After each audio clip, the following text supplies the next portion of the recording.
ನಮಸ್ಕಾರ ಆಚಾರ್ಯರಿಗೆ. ನಮಸ್ಕಾರ ಆಚಾರ್ಯ ಹರಿ ಶ್ರೀನಿವಾಸ ಸರ್.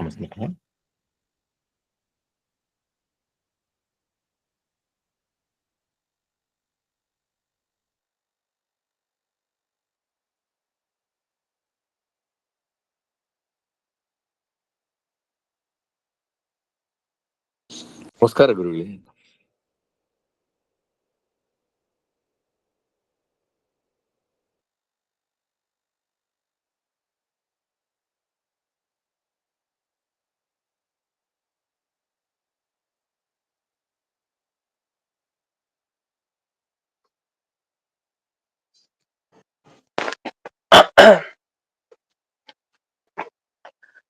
ಸುಮತಿಭಿರನುಮೇಯಂ ಶುಭ್ರಕಾಯಂ ಸಖಾಯಂ ಸುಖಮಜಮನಪಾಯಂ ಮುಕ್ತ್ಯುಪಾಯಂ ವಿಮಾಯಂ ನೃಹಜಮಹಮಮೇಯಂ ಧ್ಯೇಯಮಮ್ನಾಯಗೇಯಂ ಸದಜಮಸದಜೇಯಂ ಶ್ರೀಸಹಾಯಂ ಭಜೇಯಂ ಅಂಜನಾಸೂನು ಸಾನ್ನಿಧ್ಯಾತ್ ವಿಜಯೇನ ವಿರಾಜಿತಂ ಅಜಿತ ಪ್ರೀತಿಜನಕಂ ಭಜೇಹಂ ವಿಜಯಧ್ವಜಂ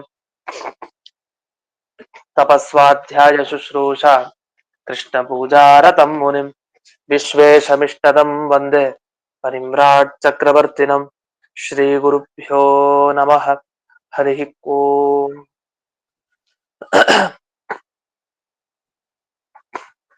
ಜನ್ಮಾದ್ಯಸ್ಯ ಜತೋನ್ವಜಾದಿತರತಶ್ಚಾರ್ಥೇಷ್ವಭಿಘ್ನಸ್ವರಾಟ್ ತೇನೇ ಬ್ರಹ್ಮ ಹೃದಯ ಆದಿ ಕವಯೇ ಮುಹ್ಯಂತಿ ಯಂ ಸೂರಜಃ.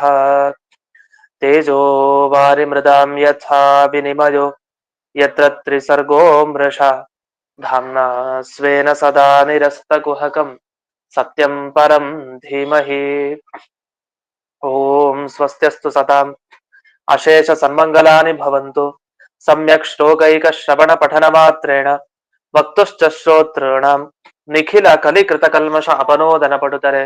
ಶ್ರೀಮದ್ಭಾಗವತೆ ಮಹಾಪುರಾಣೆ ದ್ವಿತೀಯ ಸ್ಕಂಧೆ ಪ್ರಥಮಾಧ್ಯಾಯೇ ಅದ್ಯ ಕಥಾನುವಾದೆ ಸತಿ ಕಿಂಚಿತ್ ಪೂರ್ವ ಕಥಾನುವಾದಃ.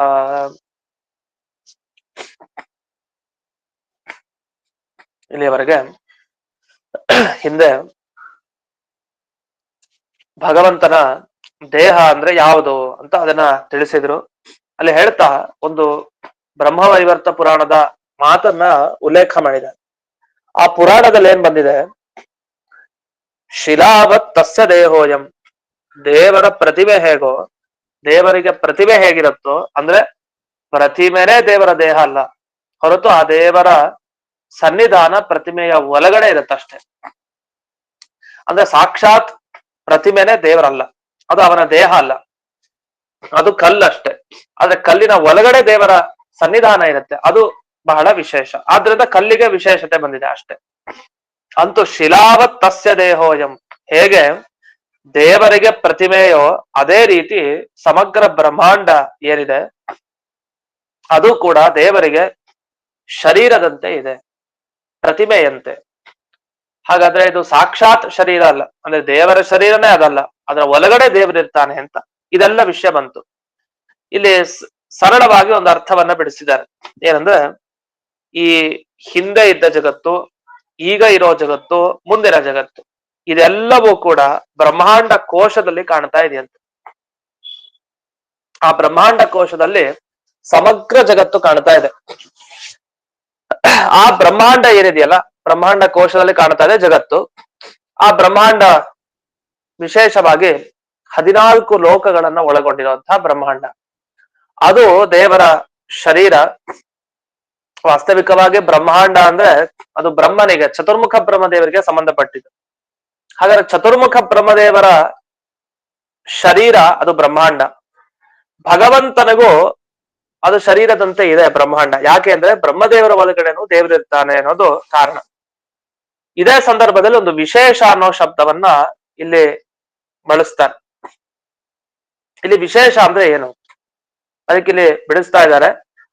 ಭೂತ ವಿಶೇಷ ಅಂತ ತಗೊಳ್ಬೇಕಂತೆ. ಏನ್ ಭೂತ ವಿಶೇಷ ಅಂದ್ರೆ, ಈಗ ಭೂಮಿ ಅಂತ ಇಟ್ಟುಕೊಂಡ್ರೆ ಅದಕ್ಕೆ ಆವರಣ ಇದೆಯಾ? ಭೂಮಿಗೆ ಆವರಣ ಇರಲ್ಲ. ಯಾಕೆಂದ್ರೆ ಸನವಾವರಣಾಂಡ ದರ್ಶಿನಃ ಅಂತೆಲ್ಲ ಮಧ್ಯಯುಗದಲ್ಲೂ ನಾವು ಕೇಳ್ತೀವಿ. ನವಾವರಣಗಳಿರತ್ತೆ ಅಂತ ಕೇಳ್ತೀವಿ. ಆದ್ರೆ ಇಲ್ಲಿ ಭೂಮಿಗೆ ನವಾವರಣ ಅದ ಹೇಗೆ? ಅದು ಅಸಾಧ್ಯ. ಆದ್ರಿಂದ ಈ ಸಪ್ತಾವರಣ ಆಗ್ಲಿ, ನವಾವರಣ ಅಂತ ಆಗ್ಲಿ, ಇದು ಯಾವುದೇ ಆವರಣ ಆಗ್ಲಿ, ಇದೆಲ್ಲ ಪೃಥ್ವಿ ಅಂತ ತಗೊಂಡ್ರೆ ಇಲ್ಲಿ ಅದಕ್ ಕೂಡಲ್ಲ. ಆದ್ರಿಂದ ಇಲ್ಲೆಲ್ಲ ಪೃಥ್ವಿಯನ್ನ ತಗೊಳ್ಳೋದಲ್ಲ, ಚತುರ್ದಶ ಲೋಕಾತ್ಮಕವಾದ ಆ ಬ್ರಹ್ಮಾಂಡ ಏನು ಅಂತ ಕರಿತಾ ಇದೀವಿ ಅದನ್ನ ತಗೊಳ್ಬೇಕು. ಹಾಗಾದ್ರೆ ಬ್ರಹ್ಮಾಂಡ ಕೋಶ ಒಂದಿದೆ, ಅದರ ಒಳಗಡೆ 14 ಲೋಕಾತ್ಮಕವಾದ ಬ್ರಹ್ಮದೇವರ ಶರೀರ ಇದೆ. ಆ ಬ್ರಹ್ಮದೇವರ ಶರೀರದ ಒಳಗಡೆ ದೇವರಿದ್ದಾನೆ, ದೇವರ ಅಧೀನ ಇವೆಲ್ಲವೂ ಕೂಡ. ಹಾಗಾಗಿ ದೇವರಿಗೆ ಇವೆಲ್ಲ ಶರೀರದಂತೆ ಇದೆ ಅಷ್ಟೆ, ಶರೀರ ನಿಜವಾಗಿ ಅವಂದಲ್ಲ. ಅವುಗಳಿಗೆಲ್ಲ ದುಃಖ ಆಗ್ಬೋದು, ಆದ್ರೆ ಅದರ ಒಳಗಡೆ ದೇವರಿಗೆ ಮಾತ್ರ ದುಃಖದ ಅನುಭವ ಇಲ್ಲ ಅಂತ ಇಷ್ಟ ಅರ್ಥ ಇದಕ್ಕೆ ಅಂತ ಇಲ್ಲಿ ವಿವರಿಸಿದ್ದಾರೆ. ಇಲ್ಲಿ ಶ್ಲೋಕದಲ್ಲಿ ವಿಶೇಷ ತಸ್ಯ ದೇಹೋಯಂ ಅಂತ ವಿಶೇಷ ಅನ್ನೋ ಶಬ್ದ ಬಳಸಿದ್ದಾರೆ. ಆ ವಿಶೇಷ ಅನ್ನೋ ಶಬ್ದಕ್ಕೆ ಏನ್ ತಗೊಳ್ಬೇಕು ಅಂದ್ರೆ ಆ ಕೋಶ ಏನಿದೆ ಬ್ರಹ್ಮಾಂಡ ಕೋಶ ಅದನ್ನ ತಗೊಳ್ಬೇಕು ಅಂತ ಅರ್ಥ ಬಿಡಿಸಿದ್ದಾರೆ. ಅದರ ವಿವರಣೆ ಇಷ್ಟಾಗಿ ಭಗವಂತನ ಶರೀರ ಬ್ರಹ್ಮಾಂಡ ಅಂತ ಹೇಳಿದ್ರೆ, ಆದ್ರೆ ಕೇಳಿದ ಪ್ರಶ್ನೆಗೆ ಇದು ಉತ್ತರ ಅಲ್ಲ ಅಂತ ಹೇಳ್ತಾರೆ. ಯಾಕಂದ್ರೆ ಕೇಳಿದ್ದು ಹಿಂದೆ ಏನ್ ಬಂತು, ಯಾದೃಶಿ ಅಂತ ಒಂದು ಪ್ರಶ್ನೆಯನ್ನ ಕೇಳಿದ್ದಾರೆ. ಯಾದೃಶೀವಾ ಹರೇದಾಶು ಪುರುಷಸ್ಯ ಮನೋಮಲಂ. ಅಲ್ಲಿ ಯಾದೃಶಿ ಅನ್ನೋ ಶಬ್ದಕ್ಕೆ ಏನ್ ಅರ್ಥವನ್ನ ಹೇಳಿದ್ದಾರೆ, ಯಾವ ರೀತಿ ಧಾರಣೆ ಮಾಡಿದ್ರೆ, ಅಂದ್ರೆ ಯಾವ ರೀತಿ ನಾವು ದೇವರ ಸ್ಮರಣೆ ಮಾಡಿದ್ರೆ ಬೇಗ ನಮಗೆ ನಮ್ಮ ಮನಸ್ಸಿನ ಕಶ್ಮಲಗಳು ದೂರಕ್ಕೆ ಹೋಗತ್ತೋ ಅಂತ ಧಾರಣೆಯನ್ನ ಮಾಡ್ಬೇಕು. ಅದು ಯಾವ ರೀತಿ ಧಾರಣೆ ಅಂತ ಕೇಳಿದ್ದು.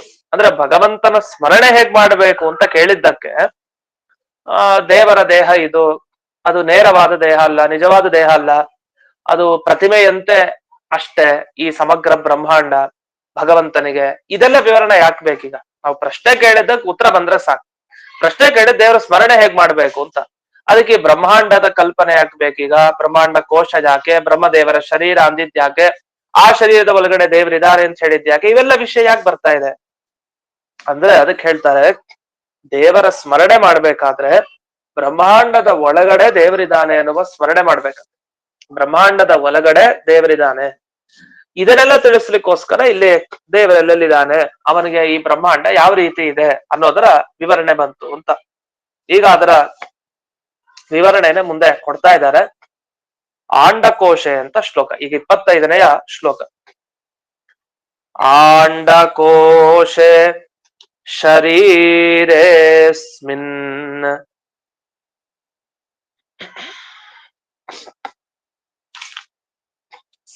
ಸಪ್ತಾಭರಣ ಸಂಯುತೆ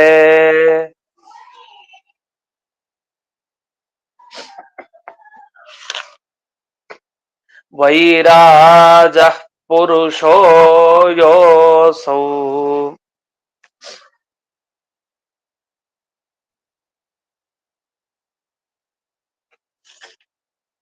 ಭಗವಾನ್ ಧಾರಣಾಶ್ರಯಃ.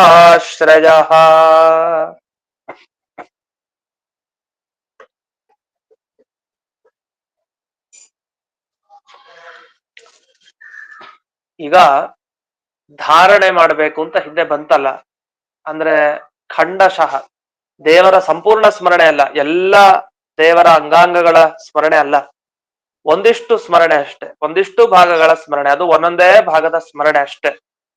ಈ ತರ ಧಾರಣೆ ಮಾಡಬೇಕಾದ್ರೆ ಯಾರನ್ನ ನಾವು ಚಿಂತಿಸ್ಬೇಕು, ಎಂಥ ಭಗವಂತನ ಚಿಂತನೆ ಮಾಡಬೇಕು ಅಂದ್ರೆ ಆಗ ತಿಳಿಸ್ತಾ ಇದ್ದಾರೆ. ಈ ಬ್ರಹ್ಮಾಂಡ ಏನಿದೆಯಲ್ಲ, ಆಂಡಕೋಶ ಅಂತ ಹೇಳ್ತಾರೆ. ಅಂದ್ರೆ ಅಂಡಕೋಶಕ್ಕೆ ಸಂಬಂಧಪಟ್ಟಿದ್ದು. ಈ ಆಂಡಕೋಶ ಅಂತ ಏನಿದೆ ಅಂದ್ರೆ ಈ ಶರೀರ, ಅದೇನಂದ್ರೆ ಈ ಶರೀರ ಅದು ಯಾವಾಗ್ಲೂ ಇರಲ್ವಂತೆ. ಈಗೆಲ್ಲ ನಾವು ಶರೀರ ಶರೀರ ಅಂತ ಕರಿತೀವಲ್ಲ, ಅದಕ್ಕೊಂದು ಅರ್ಥ ಇದೆ. ಶೀರ್ಯತೆ ಇತಿ ಶರೀರಂ ಅಂತೆಲ್ಲ ಬಿಡಿಸ್ತಾರೆ ಸಂಸ್ಕೃತದಲ್ಲಿ. ಅಂದ್ರೆ ಯಾವುದು ಜೀರ್ಣ ಆಗ್ಬಿಡತ್ತೆ, ಕಾಲ ಕಳೀತಾ ಕಳೀತಾ, ಈ ವಯಸ್ಸಾಗ್ತಾ ಆಗ್ತಾ ಹಿಂದೆ ಯಾವ ರೀತಿ ದೇಹ ಇತ್ತು, ಒಂದೊಂದು ವರ್ಷಗಳು ಕಳೀತಾ ಕಳೀತಾ ಆ ದೇಹದಲ್ಲಿ ಶೈಥಿಲ್ಯ ಆಗುತ್ತೆ, ಜೀರ್ಣ ಆಗ್ಬಿಡತ್ತೆ ದೇಹ. ಶೀರ್ಯತೆ ಅಂದ್ರೆ ಯಾವುದು ಜೀರ್ಣ ಆಗಿ ನಾಶದ ಹಂತಕ್ಕೆ ತಲುಪತ್ತೋ ಅದನ್ನ ಶರೀರ ಅಂತ ಕರೀತಾರೆ. ಅಂತ ಶರೀರ ಅನ್ನೋ ಹೆಸರು ಯಾವುದಕ್ಕೆ ಅಂದ್ರೆ ಅಂಡಕೋಶಕ್ಕಂತೆ. ಈ ಅಂಡಕೋಶ ಏನಿದೆ, ಬ್ರಹ್ಮಾಂಡ ಏನಿದೆ, ಈ ಬ್ರಹ್ಮಾಂಡದಲ್ಲಿ ಭಗವಂತನ ಒಂದು ರೂಪ ಇದೆಯಂತೆ. ಆ ರೂಪ ಯಾವುದು ಅಂದ್ರೆ ವೈರಾಜ ಅಂತ ಕರೀತಾರೆ. ಆ ಭಗವಂತನ ರೂಪಕ್ಕೆ ವೈರಾಜ ಅಂತ ಕರೀತಾರೆ. ವೈರಾಜ ಅಂದ್ರೆ ಏನರ್ಥ ಇಲ್ಲಿ ಹೇಳ್ತಾರೆ, ಎರಡು ಅರ್ಥ ಹೇಳ್ತಾರೆ ವೈರಾಜ ಅನ್ನೋದಕ್ಕೆ. ಒಂದು ವಿರಾಜ, ವಿರಾಟ್ ಅಂತ ಒಂದು ಶಬ್ದ ಹೇಳ್ತೀವಿ. ವಿರಾಟ್ ಅಂದ್ರೆ ಏನು? ವಿಶೇಷವಾಗಿ ಪ್ರಕಾಶ ಯಾವ್ದಿರುತ್ತೋ ಅಂತಹ ವಸ್ತುವಿಗೆ ವಿರಾಟ್ ಅಂತ ಕರೀತಾರೆ. ಈಗ ಬ್ರಹ್ಮಾಂಡ ಅದು ವಿರಾಟ್. ಯಾಕೆ? ಎಷ್ಟು ಚೆನ್ನಾಗಿದೆ ಬ್ರಹ್ಮಾಂಡ, ಎಷ್ಟು ವಿಶಾಲವಾಗಿದೆ ಬ್ರಹ್ಮಾಂಡ, ಎಷ್ಟು ಜಂತುಗಳು ಇಲ್ಲಿ ಬದುಕ್ತಾ ಇದ್ದಾವೆ. ಅಂತಹ ವಿಶೇಷವಾಗಿ ರಾಜ್ ಅಂದ್ರೆ ಪ್ರಕಾಶ ಪಡ್ತಾ ಇರುವಂತಹ, ಹೊಳಿತಾ ಇರುವಂತಹ ಬ್ರಹ್ಮಾಂಡಕ್ಕೆ ವಿರಾಟ್ ಅಂತ ಕರೀತಾರೆ. ಈ ವಿರಾಟ್ ಅಂದ್ರೆ ಬ್ರಹ್ಮಾಂಡದ ಒಳಗಡೆ ಇರೋ ಭಗವಂತನಿಗೆ ವೈರಾಜ ಅಂತ ಕರೀತಾರೆ. ಅಥವಾ ಇನ್ನೊಂದು, ಇವನು ಎಲ್ಲರಿಗೂ ರಾಜನಂತ ಇದ್ದಾನೆ, ವಿಶೇಷವಾಗಿ ಹೊಳೆಯೋರ್ಗೂ ಇವನು ರಾಜ ಅಂದ್ರೆ ದೇವಾನುದೇವತೆಗಳಿಗೂ ಸ್ವಾಮಿ, ಆದ್ರಿಂದ ವೈರಾಜ ಅಂತ ಕರೀತಾರೆ. ಯಾರಿದು ವೈರಾಜ ಅಂದ್ರೆ? ಪುರುಷ ಅಂದ್ರೆ ಎಲ್ಲ ಮನುಷ್ಯರ ಒಳಗಡೆ ಇರುವಂತಹ ಆ ಭಗವಂತನ ರೂಪ ಏನಿದೆಯಲ್ಲ ಪುರುಷ. ಈ ದೇಹದ ಒಳಗಡೆ ಷಡ್ಗುಣ ಪರಿಪೂರ್ಣನಾಗಿ, ಅಷ್ಟು ಗುಣಗಳು, ವೀರ್ಯ, ಯಶಸ್ಸು, ಕಾಂತಿ ಏನೇನಿದೆ ಅವೆಲ್ಲದರಿಂದಲೂ ಪೂರ್ಣನಾಗಿ ಇರುವಂತಹ ಆ ಭಗವಂತ ಏನಿದ್ದಾನೆ ಅವನ ಧ್ಯಾನ ಮಾಡಬೇಕು. ಅದು ಕೂಡ ಸಪ್ತ ಆವರಣಗಳಿದೆಯಂತೆ. ಯಾವ್ದ್ಯಾವ್ದು ಆವರಣ ಅದನ್ನ ಬಿಡಿಸ್ತಾರೆ. ಪೃಥಿವ್ಯಾದಿ ಪಂಚಭೂತ, 5 ಪಂಚಭೂತಗಳು, ಪೃಥಿವಿ, ಅಪ್, ನೀರು, ಬೆಂಕಿ, ವಾಯು, ಆಕಾಶ, ಇದು ಮತ್ತೆ ಅಹಂಕಾರ, ಮತ್ತೆ ಮಹತ್ತತ್ವ. ಹೀಗೆ ಈ ಪೃಥಿವ್ಯಾದಿ ಪಂಚಭೂತಗಳು ಜೊತೆಗೆ ಅಹಂಕಾರ ಹಾಗೂ ಮಹತ್ತತ್ವ, ಇಷ್ಟು ಆವರಣಗಳೇನಿದೆ, ಇಂಥ ಆವರಣಗಳು ಈ ಬ್ರಹ್ಮಾಂಡ ಕೋಶದಲ್ಲಿ ಏನು ಇದೆ ಅಂತ ಈ ಬ್ರಹ್ಮಾಂಡ ಕೋಶದ ಒಳಗಡೆ ಇರುವಂತಹ ಆ ವೈರಾಜ ಅನ್ನೋ ಭಗವಂತರ ರೂಪವನ್ನ ಧಾರಣ ಮಾಡಬೇಕಾದ್ರೆ ಚಿಂತಿಸಿ ಅಂತ ಬಂತು. ಇದು ಮೆಸೇಜ್ ಅಲ್ಲಿ ಪ್ರಶ್ನೆ ನೋಡ್ಲಿಕ್ಕೆ ಆಗೋದಿಲ್ಲ, ಮತ್ತೆ ಆಮೇಲೆ ಗ್ರೂಪ್ ಅಲ್ಲಿ ಅಥವಾ ನನಗೆ ಮೆಸೇಜ್ ಮಾಡಿ, ಒಟ್ಟಿಗೆ ಉದ್ದ ನೋಡ್ಲಿಕ್ಕೆ ಕಷ್ಟ. ಅಂತೂ ಹೀಗೆ ವೈರಾಜ, ಇಂಥ ಭಗವಂತನ ಚಿಂತನೆಯನ್ನು ನಾವು ಮಾಡ್ಬೇಕು ಅಂತ ಇಲ್ಲಿ ಬಂತು. ಅದಕ್ಕೆ ಭಾಗವತ ತಾತ್ಪರ್ಯದಲ್ಲಿ ಇದನ್ನ ವಿವರಣೆ ಮಾಡಿದ್ದಾರೆ. ವೈರಾಜ ಅನ್ನೋ ಶಬ್ದಕ್ಕೆ ಏನರ್ಥ ಅಂತ ವಿವರಿಸ್ತಾ ಭಾಗವತ ತಂತ್ರ ಅನ್ನೋ ಗ್ರಂಥದಲ್ಲಿ ಒಂದು ವಿವರಣೆ ಕೊಟ್ಟಿದ್ದಾರೆ. ಅದನ್ನ ಇಲ್ಲಿ ಹೇಳ್ತಾರೆ. ಅಂಡಕೋಶೋ ವಿರಾಟ್ ಪ್ರೋಕ್ತ ವಿಶೇಷೇಣ ಪ್ರಕಾಶನಾತ್ ವೈರಾಜ ತದ್ಗತೋ ವಿಷ್ಣು ಅಥವಾ ಸರ್ವತೋ ವರಹ. ವಿರಾಟ್ ಅಂದ್ರೆ ಯಾವ್ದಕ್ಕೆ ಕರೀತಾರೆ? ಅಂಡಕೋಶಕ್ಕೆ ವಿರಾಟ್ ಅಂತ ಕರೀತಾರೆ. ಅಂಡಕೋಶ, ಅಂಡ ಎಲ್ಲ ವಿರಾಟ್, ವಿಶೇಷವಾಗಿ ಪ್ರಕಾಶ ಕೊಡ್ತಾ ಇರೋದು. ಇನ್ನು ವಿಶೇಷವಾಗಿ ಪ್ರಕಾಶ ಕೊಡ್ತಾ ಇರೋದ್ರಿಂದ ಅದಕ್ಕೆ ವಿರಾಟ್ ಅಂತ ಕರೀತಾರೆ. ಅದರಲ್ಲಿ ಇರೋ ಭಗವಂತನ ರೂಪಕ್ಕೆ ವೈರಾಜ ಅಂತ ಕರೀತಾರೆ. ಆ ಭಗವಂತ ಯಾರು? ವಿಷ್ಣು ಅಂತ ಸ್ಪಷ್ಟ. ಆ ವೈರಾಜ ಅನ್ನೋ ಶಬ್ದಕ್ಕೆ ವಿಷ್ಣು ಅಂತ ಅರ್ಥ ಇದೆ. ಜೊತೆಗೆ ಸರ್ವತೋವರ, ಎಲ್ಲ ದೇವತೆಗಳಿಗಿಂತ ಶ್ರೇಷ್ಠ, ವಿಶೇಷವಾಗಿ ಪ್ರಕಾಶಗೊಳ್ತಾ ಇದ್ದಾನೆ. ಹಾಗಾಗಿ ಅವನಿಗೆ ವೈರಾಜ ಅಂತ ಹೆಸರು ಅಂತ ಇಷ್ಟು ಇದರ ವಿವರಣೆಯನ್ನ ಮಾಡಿದ್ದಾರೆ. ಈ ವೈರಾಜ ಪುರುಷ ಭಗವಂತ ಯಾರು ಅನ್ನೋದ್ರ ಬಗ್ಗೆ ಎಲ್ಲ ಈ ಹಿಂದಕ್ಕೂ ಕೂಡ ಈ ವಿವರಣೆಯನ್ನ ಕೊಟ್ಟಿದ್ದಾರೆ ವಸ್ತುತಃ. ಯಾಕೆಂದ್ರೆ ಈ ಪುರುಷನ ಧ್ಯಾನ ವೈರಾಜ ಅಂದ್ರೆ ಇಲ್ಲಿ ವಿಷ್ಣು ಅಂತ ವಸ್ತುತಃ ಶ್ಲೋಕದಲ್ಲಿ ಸಿಗಲ್ಲ. ವೈರಾಜ ಪುರುಷೋ ಭಗವಾನ್ ಇಷ್ಟ ಹೇಳಿದ್ದಾರೆ. ಅದ್ ಯಾರು ಅಂತ ಹೇಳಿಲ್ವಲ್ಲ ಅಂದ್ರೆ ಹಿಂದೆ ಒಂದು ಮಾತನ್ನ ಹೇಳ್ತಾರೆ. ಮನೋ ಯತ್ರ ಪ್ರಸೀದತಿ, ಧಾರಣೆ ಮಾಡ್ಬೇಕಾದ್ರೆ ನಮ್ಮ ಮನಸ್ಸು ಎಲ್ಲಿ ಸಂತೋಷಗೊಳ್ಳುತ್ತೋ ಅಲ್ಲಿಗೆ ನಿಲ್ಲಿಸೋದು, ಅಲ್ಲೇ ಧ್ಯಾನ ಮಾಡ್ತಾ ಕೂತಿರೋದು, ಬೇರೆ ವಿಷಯದ ಕಡೆ ಹೋಗೋದಿಲ್ಲ. ಅದು ಯಾರು ಅಂದ್ರೆ ವಿಷ್ಣು ಅಂತ ಅಲ್ಲಿ ಹೇಳಿದ್ದಾರೆ. ಪದಂ ತತ್ ಪರಮಂ ವಿಷ್ಣೋಹ ಮನೋ ಯತ್ರ ಪ್ರಸೀದತಿ ಅಂತ ಇದೆ. ಹಾಗಾಗಿ ಆ ಭಗವಂತನ ಬಗ್ಗೆನೆ ಇಲ್ಲಿ ಧ್ಯಾನ ಮಾಡ್ಲಿಕ್ಕೆ ಅಂತ ಈ ಉಪಕ್ರಮ ಹೊರಟಿರೋದ್ರಿಂದ ಅದನ್ನೇ ವಿವರಣೆ ಮಾಡಿದ್ದಾರೆ ಅಂತ. ಅಷ್ಟೇ ಅಲ್ಲದೆ ಮುಂದೆನೂ ಕೂಡ ಒಂದು ವಿವರಣೆ ಬರುತ್ತೆ. ಪಕ್ಷ್ಮಾಣಿ ವಿಷ್ಣು ರಹನಿ ಉಭೇಚ, ವಿಷ್ಣು ಅನ್ನೋ ಶಬ್ದವನ್ನ ಅಲ್ಲಿ ಬಳಸ್ತಾರೆ. ಹೀಗೆ ಈ ಒಂದು ಶ್ಲೋಕದಲ್ಲಿ ವೈರಾಜ ಪುರುಷ ಅಂದ್ರೆ ಯಾರು ಅಂತ ವಿವರಣೆ ಮಾಡ್ಲಿಕ್ಕೆ ಹಿಂದೆ ಮುಂದೆ ನೋಡ್ಬೇಕು. ಯಾವುದೇ ಒಂದು ವಾಕ್ಯದ ಅರ್ಥ ತೀರ್ಮಾನ ಮಾಡ್ಬೇಕು ಅಂದ್ರೆ ಹಿಂದೆ ಯಾವ ಭಾಗ ಬಂತು, ಮುಂದೆ ಯಾವ ಭಾಗ ಬಂತು ಅದನ್ನ ಗಮನಿಸ್ಬೇಕು. ಆ ನಿಟ್ಟಿನಲ್ಲಿ ಹಿಂದಿನ ಭಾಗ ಮತ್ತೆ ಈ ಮುಂದಿನ ಭಾಗ ಎರಡನ್ನು ನೋಡಿದಾಗ ಗೊತ್ತಾಗೋದು ವಿಷ್ಣುವಿನ ಅವಯವಗಳ ಧ್ಯಾನ ಮಾಡಬೇಕು ಅಂತ ಅರ್ಥ. ಇದನ್ನ ಇಲ್ಲಿ ವಿವರಿಸಿದ್ದಾರೆ. ಇಷ್ಟೆಲ್ಲ ಯಾಕೆ ಹೇಳಿದ್ದು ಅಂತಂದ್ರೆ, ಈ ಕೆಲವರು ವ್ಯಾಖ್ಯಾನ ಮಾಡ್ತಾ ವಿರಾಟ್ ಪುರುಷ ಅಂದ್ರೆ ಯಾರು, ವಿರಾಟ್ ಅಂದ್ರೆ ಅನಿರುದ್ಧ ಅಂತ ಹೇಳ್ತಾರೆ. ವಿರಾಟ್ ಅಂದ್ರೆ ಈಗ ಬ್ರಹ್ಮಾಂಡ ಕೋಶ ಅಂತ ಹೇಳಾಯ್ತು. ಆದ್ರೆ ಇಲ್ಲಿ ವಿರಾಟ್ ಅನ್ನೋ ಶಬ್ದಕ್ಕೆ ಕೆಲವರು ಅನಿರುದ್ಧ ನಾಮಕ ಪರಮಾತ್ಮ ಅಂತ ಅರ್ಥ ಮಾಡಿದ್ದಾರೆ. ಅರ್ಥ ಮಾಡಿ ಈ ಅನಿರುದ್ಧನ ಅಂಶನೇ ಈ ಪುರುಷ ರೂಪಿ ವಿಷ್ಣು ಅಂತೆ, ಅವನ ಒಂದು ಅಂಶ. ಹಾಗಾದ್ರೆ ಅನಿರುದ್ಧ ವಿರಾಟ್, ಅವನ ಒಂದು ಅಂಶ ಈ ಪುರುಷ ರೂಪಿಯಾದ ವಿಷ್ಣು. ಆದ್ರಿಂದ ಆ ವಿರಾಟ್ ಶರೀರದಲ್ಲಿರೋ ಆ ವಿಷ್ಣುವಿಗೆ ವೈರಾಜ ಅಂತ ಕರೀತಾರೆ ಅಂತ. ಆದ್ರೆ ಈ ರೀತಿ ಅರ್ಥ ಮಾಡೋದ್ ತಪ್ಪು. ಅನಿರುದ್ಧನ ಒಂದಂಶ ಯಾರು ಈ ಪುರುಷ ನಾಮಕನಾದ ವಿಷ್ಣು ಅಂತ ಅರ್ಥ ಮಾಡಿ, ಆ ಅನಿರುದ್ಧನ ಶರೀರದ ಒಳಗಡೆ ಇರೋನಿರೋದ್ರಿಂದ ಇವನನ್ ವೈರಾಜ ಅಂತ ಕರೀತಾರೆ ಅಂತ ಅರ್ಥ ಮಾಡಿದ್ದಾರೆ. ಆದ್ರೆ ಭಾಗವತ ತಂತ್ರ ಅನ್ನೋ ಗ್ರಂಥದ ಮುಖಾಂತರ ಈ ರೀತಿ ಅರ್ಥವನ್ನ ಸ್ವೀಕಾರ ಮಾಡಬಾರದು ಅಂತ ಸ್ಪಷ್ಟವಾಗಿ ಹೇಳಿದ್ದಾರೆ. ಅದನ್ನ ಸ್ವೀಕಾರ ಮಾಡೋ ಹಾಗಿಲ್ಲ. ಅಂತೂ ಈ ರೀತಿಯಾಗಿ ಇಂಥ ವಿಷ್ಣುವಿನ ಧ್ಯಾನವನ್ನ ಮಾಡಬೇಕು. ಈ ಧ್ಯಾನವನ್ನ ಮಾಡಿದಾಗ ಬೇಗ ಭಗವಂತನ ಅನುಗ್ರಹದಿಂದ ನಮ್ಮ ಮಾನಸಿಕ ಮಲ ಕಶ್ಮಲ ದೂರ ಆಗತ್ತೆ ಅಂತ. ಇದು ಧ್ಯಾನದ ಪ್ರಕ್ರಿಯೆ, ಯಾವ ರೀತಿ ಧ್ಯಾನ ಮಾಡಬೇಕು ಅಂತ ವಿಶೇಷವಾಗಿ ತಿಳಿಸ್ತಾ ಇದ್ದಾರೆ. ಇದನ್ನ ಇನ್ನೂ ವಿಶೇಷವಾಗಿ ಕೇಳ್ತಾ ಹೋಗ್ಬೇಕು.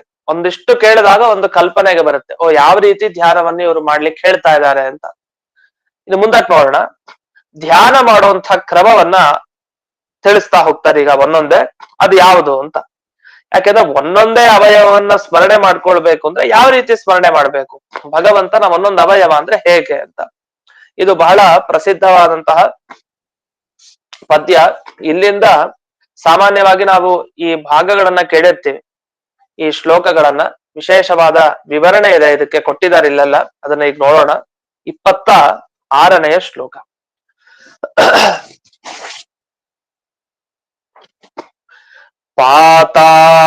ಪಾತಾಳಮೇತಸ್ಯ ಹಿ ಪಾದಮೂಲಂ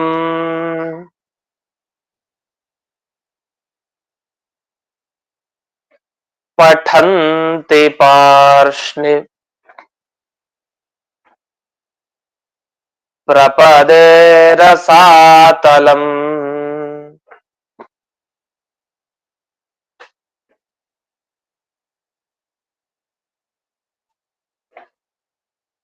ಮಹಾತಲಂ ವಿಶ್ವಸೃಜಸ್ಸು ಗುಲ್ಫೌ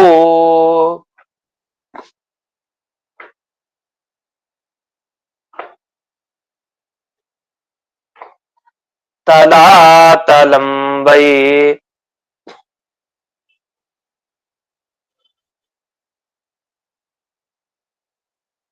ಪುರುಷಸ್ಯ ಜಂಘೆ.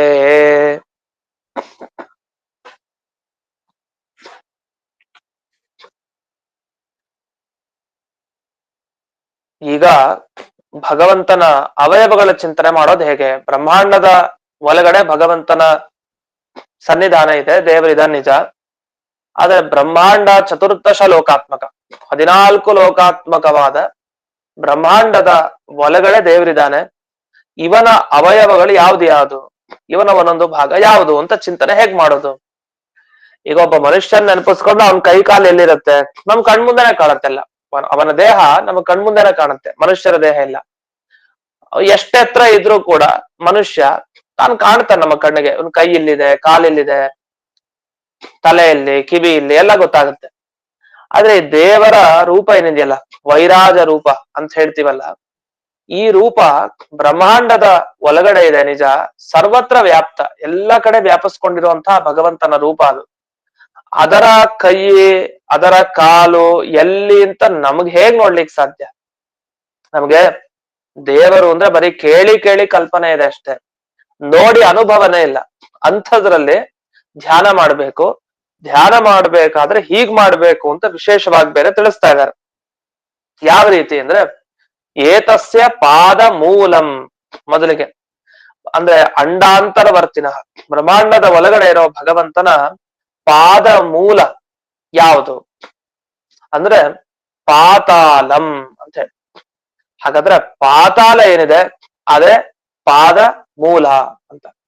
ಹಾಗಾದ್ರೆ ಪಾತಾಳ ಲೋಕ ಇದು ಭಗವಂತನ ಪಾದ ಮೂಲ ಅಂತ ಹೇಳ್ತಾರೆ. ಯಾರು ಹೇಳೋದು? ಜ್ಞಾನಿಗಳು ಶಿಷ್ಯರಿಗೆ ಈ ರೀತಿ ಉಪದೇಶ ಕೊಡ್ತಾ ಇದ್ದಾರೆ ಅಂತ.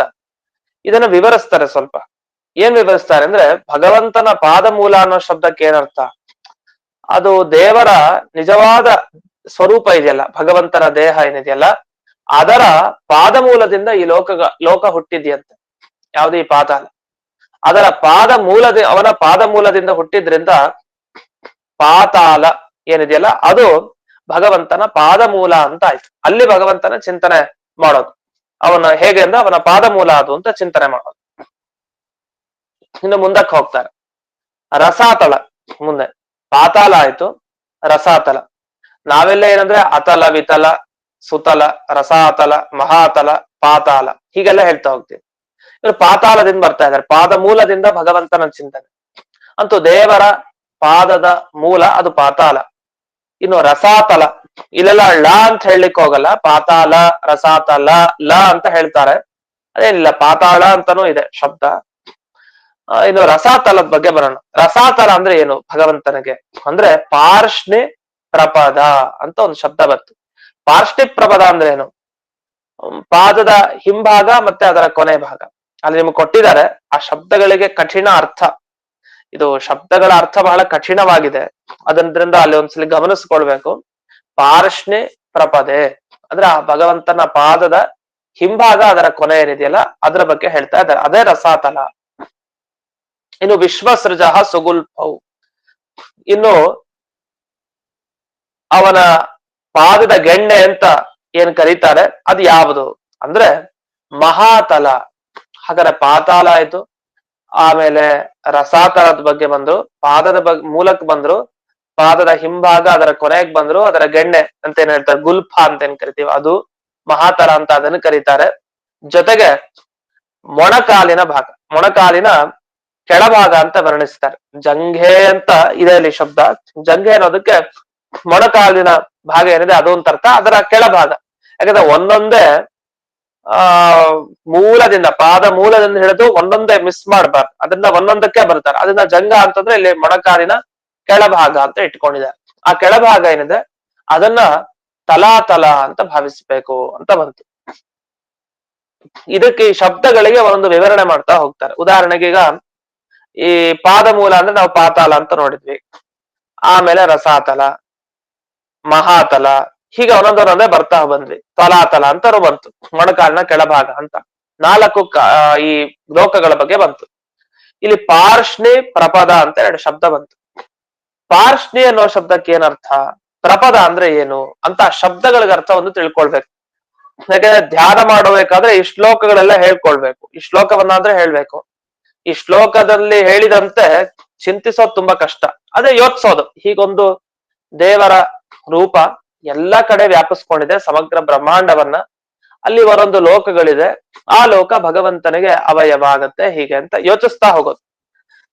ಪಾರ್ಷ್ಣಿ ಅಂದ್ರೆ ಪಾದಸ್ಯ ಪೃಷ್ಠಭಾಗ ಅಂತ ಬಿಡಿಸಿದ್ದಾರೆ. ಪಾರ್ಷ್ಣಿ ಅಂತ ಈ ಶಬ್ದ ಬಹಳ ಬರುತ್ತೆ ಶಾಸ್ತ್ರಗಳಲ್ಲಿ, ಅನೇಕ ಸಲಿ ಉಪಯೋಗಿಸ್ತಾರೆ. ಪಾರ್ಷ್ಣಿ ಅಂದ್ರೆ ಪಾದದ ಹಿಂಭಾಗಕ್ಕೆ ಪಾರ್ಷ್ಣಿ ಅಂತ ಕರೀತಾರೆ. ಪ್ರಪಾದ ಅಂದ್ರೆ ಪಾದದ ಅಗ್ರಭಾಗ ಅಂತ ಅರ್ಥ. ಪಾದದ ಅಗ್ರಭಾಗ ಅಂತಂದ್ರೆ ನಾವು ಪಾದದ ಮೂಲ ಯಾವ್ದು ತಗೊಳ್ತೀವಿ ಅದರ ಹತ್ರ ಇರುವಂತಹ ಭಾಗ ತಗೊಳ್ಬೇಕು, ಅದು ಪಾದದ ಅಗ್ರಭಾಗ ಅಂತ ಅರ್ಥ. ಇನ್ನು ಸುಗುಲ್ಫೌ, ಗುಲ್ಫ ಅಂದ್ರೆ ಏನು ಅದಕ್ಕೂ ಬಿಡಿಸ್ತಾರೆ. ಇದಕ್ಕೆಲ್ಲ ಶಬ್ದಗಳಿಗೆ ವಿವರಣೆ ಮಾಡ್ಬೇಕು, ಸಂಸ್ಕೃತದಲ್ಲಿ ವಿವರಣೆ ಮಾಡ್ಬೇಕು, ಅದು ಬಹಳ ಕಷ್ಟ. ಅದನ್ನ ಟಿಪ್ಪಣಿಕಾರರು ಚೆನ್ನಾಗಿ ಮಾಡಿದ್ದಾರೆ. ಸುಗುಲ್ಫ ಅಂದ್ರೆ ಏನು, ಪ್ರಶಸ್ತ ಲಕ್ಷಣ ಪಿಂಡಿಕಾರಾಕ್ಷ ಪರ್ವಣಿ ಅಂತ. ಅಂದ್ರೆ ಪರ್ವಗಳು ಆಗಲೇ ಹೇಳಿದಂತೆ ಈ ಪಾದದ ಗೆಣ್ಣೆ ಅನ್ನುವ ಭಾಗ ಏನಿದೆಯಲ್ಲ ಅದು, ಅದರಲ್ಲಿ ಪ್ರಶಸ್ತ ಲಕ್ಷಣ ಪಿಂಡಿಕಾರಾಕ್ಷ ಪರ್ವಣಿ ಅಂತ ಅದರ ವಿವರಣೆಯನ್ನು ಮಾಡಿದ್ದಾರೆ. ಇದನ್ನು ಒಮ್ಮೆ ಗಮನಿಸ್ಬೇಕು. ಹೀಗೆ ಭಗವಂತನ ಒಂದೊಂದು ಅವಯವಗಳನ್ನ ಯಾವ ಯಾವ ಲೋಕಗಳು ಅಂತ ಚಿಂತಿಸ್ಬೇಕು ಅಂತ ಇಲ್ಲಿವರೆಗೆ ಬಂತು. ಇನ್ನು ಮುಂದಕ್ಕೆ ಹೋಗೋಣ. ಮುಂದಿನ ಶ್ಲೋಕ 27ನೆಯ ಶ್ಲೋಕ. ಇದೇನಂದ್ರೆ ಈ ಶ್ಲೋಕಗಳಲ್ಲಿ ಒಂದೊಂದೇ ಹೇಳ್ತಾ ಹೋಗ್ತಾರೆ. ಆ ಶ್ಲೋಕ ಹೇಳ್ತಾ ಹೇಳ್ತಾ ನಾವು ಅದನ್ನ ಬರ್ಕೊಂಡಿದ್ರೆ ಅನುಕೂಲ. ಮತ್ತೆ ಆಮೇಲೆ ಒಂದ್ ಲಿಂಕ್ ತಪ್ಪ ಹೋಗ್ಬಿಡುತ್ತೆ, ಅದು ಗೊತ್ತಾಗಲ್ಲ. ಎಲ್ಲೆಲ್ಲಿ ಯಾವ ಯಾವ ಲೋಕ, ಅದು ಯಾವ ಯಾವ ಭಗವಂತನ ಭಾಗಗಳು ಅನ್ನೋದನ್ನ ಅಲ್ಲೇ ಗಮನಿಸ್ತಾ ಹೋಗ್ಬೇಕು. ಈಗ 27ನೇ ಶ್ಲೋಕಕ್ಕೆ ಬರೋಣ. ದ್ವೇ ಜಾನುನಿ ಸುತಲಂ ವಿಶ್ವಮೂರ್ತೆ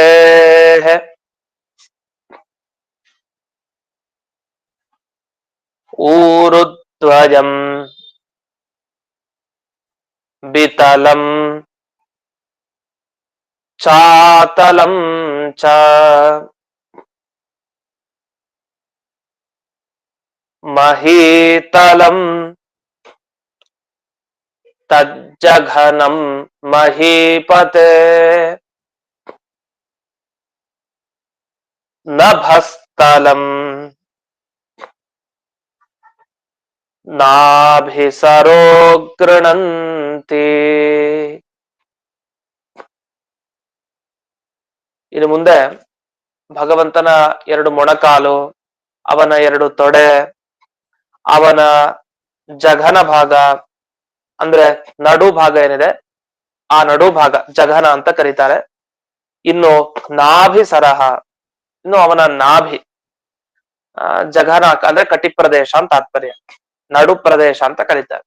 ಕಟಿ ಪ್ರದೇಶ, ಅವನ ನಾಭಿ, ಅವನ 2 ತೊಡೆಗಳು, ಮತ್ತೆ 2 ಮೊಣಕಾಲು, ಇದೆಲ್ಲ ಯಾವ ಯಾವ ಲೋಕ ಅನ್ನುವ ವಿವರಣೆನ ಮಾಡ್ಲಿಕ್ಕೆ ಈ ಶ್ಲೋಕ ಹೊರಟಿದೆ. ಸುತಲ ಅಂತ ಬಂತು. ಈ ಸುತಲ ಲೋಕ ಭಗವಂತನ 2 ಮೊಣಕಾಲಂತೆ. ಇನ್ನು ವಿತಲ ಲೋಕ ಮತ್ತೆ ಅತಲ ಲೋಕ 2 ಬಂತು, ಅದು 2 ತೊಡೆ. ಅಲ್ಲಿ ಕೆಳಭಾಗ ವಿತಲ, ಮೇಲ್ಭಾಗ ಅತಲ ಅಂತ ಹೇಳ್ತಾರೆ. ಇನ್ನು ಮಹೀತಲ ಅಂದ್ರೆ ಭೂತಲ, ಅಂದ್ರೆ ಇವಾಗ ಭೂಮಿ ಏನಿದೆಯಲ್ಲ ಅದು, ಆ ಭೂಮಿ ಮಹೀತಲ ಅಂತ ಕರೆದಿದ್ದಾರೆ, ಭೂಮಿ ಅಂತ ಅರ್ಥ. ಆ ಭೂಮಿ ಜಘನ, ಅದು ಭಗವಂತನ ನಡು ಪ್ರದೇಶ ಅಂತ ಅರ್ಥ. ಇನ್ನು ಆಕಾಶ ನಭಸ್ಥಲಂ ಏನಿದೆ ಅದು ನಾಭಿಯ ಸರೋವರ ಅಂತ ಹೇಳ್ತಾರೆ. ಸರೋವರ ಅಂದ್ರೆ ನಾಭಿ ಭಗವಂತಂದು ಬಹಳ ವಿಶಾಲ, ದೊಡ್ಡದು, ನಾಭಿ ಸುತ್ತಲಗಿದೆ, ತುಂಬಾ ವಿಶಾಲವಾಗಿದೆ ಅಂತ ಭಗವಂತನ ನಾಭಿ ಅದು ಸರೋವರದಂತೆ ಇದೆ. ಅದು ಯಾವುದು ಅಂತಂದ್ರೆ ನಭಸ್ಥಲಂ ಅಂದ್ರೆ ಆಕಾಶ, ಅಂದ್ರೆ ಭುವರ್ಲೋಕ ಅಂತಾನೆ ಹೇಳ್ತಾರೆ ಅದು ಅಂತ. ಹೀಗೆ ಭುವರ್ಲೋಕ ಮತ್ತೆ ಭೂಮಿ ಮತ್ತೆ ವಿತಲ ಅತಲ ಜೊತೆಗೆ ಸುತಲ, ಇಷ್ಟರ ಬಗ್ಗೆ ಈಗ ವಿವರಣೆ ಮಾಡಿದ್ದಾರೆ. ಇಲ್ಲಿ ವ್ಯಾಖ್ಯಾನ ವಿಷಯಗಳು ಅಲ್ಲಲ್ಲಿ ಇರುತ್ತೆ, ಅದನ್ನ ಒಟ್ಟಿಗೆ ಒಮ್ಮೆ ನೋಡೋಣ. ಇದು ಸಾಮಾನ್ಯವಾಗಿ ಶ್ಲೋಕಗಳಿಗೆ ಹೀಗೆ ಯಾವ ಯಾವ ಭಾಗ ಯಾವ ಯಾವ ಲೋಕ ಅಂತ ಹೇಳಿದ್ದಾರೆ ಅನ್ನೋದನ್ನ ಗಮನಿಸ್ಬೇಕು. ಇನ್ನು ಮುಂದಕ್ಕೂ ಇನ್ನೂ ಇದೆ, ಸುಮಾರು ವಿಷಯಗಳಿದೆ, ಅದನ್ನ ಮತ್ತೆ ನಾಳೆ ದಿವಸ ನೋಡೋಣ ಅಂತ ಹೇಳ್ತಾ ಇಂದಿನ ಪಾಠವನ್ನ ಅಸ್ಮದ್ ಗುರುವಂತರ್ಗತ ವ್ಯಾಸತೀರ್ಥ ಗುರುವಂತರ್ಗತ ಭಾರತೀಯ ರಮಣ ಮುಖ್ಯ ಪ್ರಾಣಾಂತರ್ಗತ ಶ್ರೀಮನ್ ಮೂಲ ಗೋಪಾಲಕೃಷ್ಣನಿಗೆ ಅರ್ಪಣೆ ಮಾಡ್ತೇನೆ. ಶ್ರೀಕೃಷ್ಣ ಅರ್ಪಣೆ. ನಮಸ್ಕಾರ.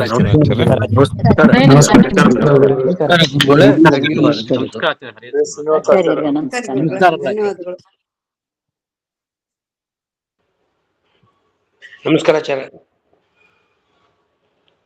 ನಮಸ್ಕಾರ ಆಚಾರ್ಯ.